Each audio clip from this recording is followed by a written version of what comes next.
خداوند کے زندہ اور پاک کلام میں سے احبار کی کتاب اس کا 18واں باب۔ پھر خداوند نے موسیٰ سے کہا، بنی اسرائیل سے کہہ کہ میں خداوند تمہارا خدا ہوں۔ تم ملک مصر کے سے کام جس میں تم رہتے تھے نہ کرنا، اور ملک کنعان کے سے کام بھی جہاں میں تمہیں لیے جاتا ہوں نہ کرنا، اور نہ ان کی رسموں پر چلنا۔ تم میرے حکموں پر عمل کرنا اور میرے آئین کو مان کر ان پر چلنا، میں خداوند تمہارا خدا ہوں۔ سو تم میرے آئین اور احکام ماننا، جن پر اگر کوئی عمل کرے تو وہ انہی کی بدولت جیتا رہے گا۔ میں خداوند ہوں۔ تم میں سے کوئی اپنے کسی قریبی رشتہ دار کے پاس اس کے بدن کو بے پردہ کرنے کے لیے نہ جائے، میں خداوند ہوں۔ تم اپنی ماں کے بدن کو جو تیرے باپ کا بدن ہے بے پردہ نہ کرنا، کیونکہ وہ تیری ماں ہے، تو اس کے بدن کو بے پردہ نہ کرنا۔ تو اپنے باپ کی بیوی کے بدن کو بے پردہ نہ کرنا، کیونکہ وہ تیرے باپ کا بدن ہے۔ تو اپنی بہن کے بدن کو، چاہے وہ تیرے باپ کی بیٹی ہو چاہے تیری ماں کی، اور خواہ وہ گھر میں پیدا ہوئی ہو خواہ اور کہیں، بے پردہ نہ کرنا۔ تو اپنی پوتی یا نواسی کے بدن کو بے پردہ نہ کرنا، کیونکہ ان کا بدن تو تیرا ہی بدن ہے۔ تیرے باپ کی بیوی کی بیٹی جو تیرے باپ سے پیدا ہوئی ہے تیری بہن ہے، تو اس کے بدن کو بے پردہ نہ کرنا۔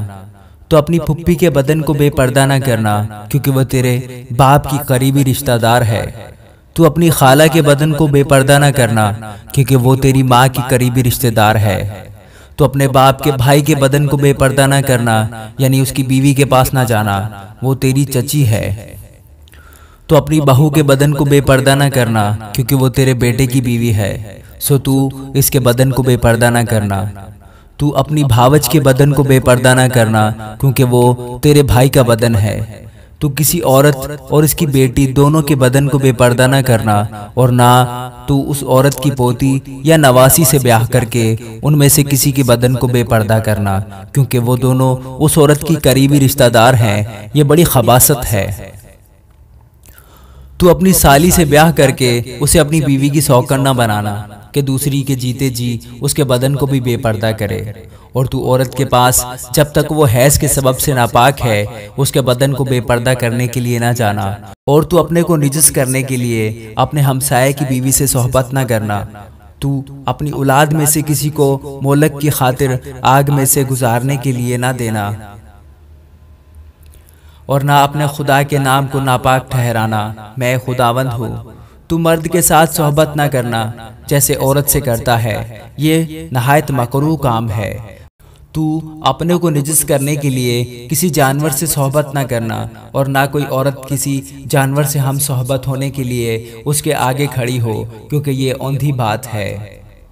تم ان کاموں میں سے کسی میں پھنس کر آلودہ نہ ہو جانا، کیونکہ جن قوموں کو میں تمہارے آگے سے نکالتا ہوں وہ ان سب کاموں کے سبب سے آلودہ ہیں، اور ان کا ملک بھی آلودہ ہو گیا ہے۔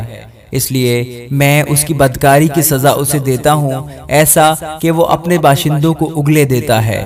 لہٰذا تم میرے آئین اور احکام کو ماننا، اور تم میں سے کوئی خواہ دیسی ہو یا پردیسی جو تم میں بود و باش رکھتا ہو ان مکروہات میں سے کسی کام کو نہ کرے، کیونکہ اس ملک کے باشندوں نے جو تم سے پہلے تھے یہ سب مکروہ کام کیے ہیں، اور ملک آلودہ ہو گیا ہے۔ سو ایسا نہ ہو کہ جس طرح اس ملک نے اس قوم کو جو تم سے پہلے وہاں تھی اگل دیا، اسی طرح تم کو بھی جب تم اسے آلودہ کرو تو اگل دے۔ کیونکہ جو ان مکروہ کاموں میں سے کسی کو کرے گا وہ اپنے لوگوں میں سے کاٹ ڈالا جائے گا۔ اس لیے میری شریعت کو ماننا اور یہ مکروہ رسمیں جو تم سے پہلے ادا کی جاتی تھیں ان میں سے کسی کو عمل میں نہ لانا، اور ان میں پھنس کر آلودہ نہ ہو جانا۔ میں خداوند تمہارا خدا ہوں۔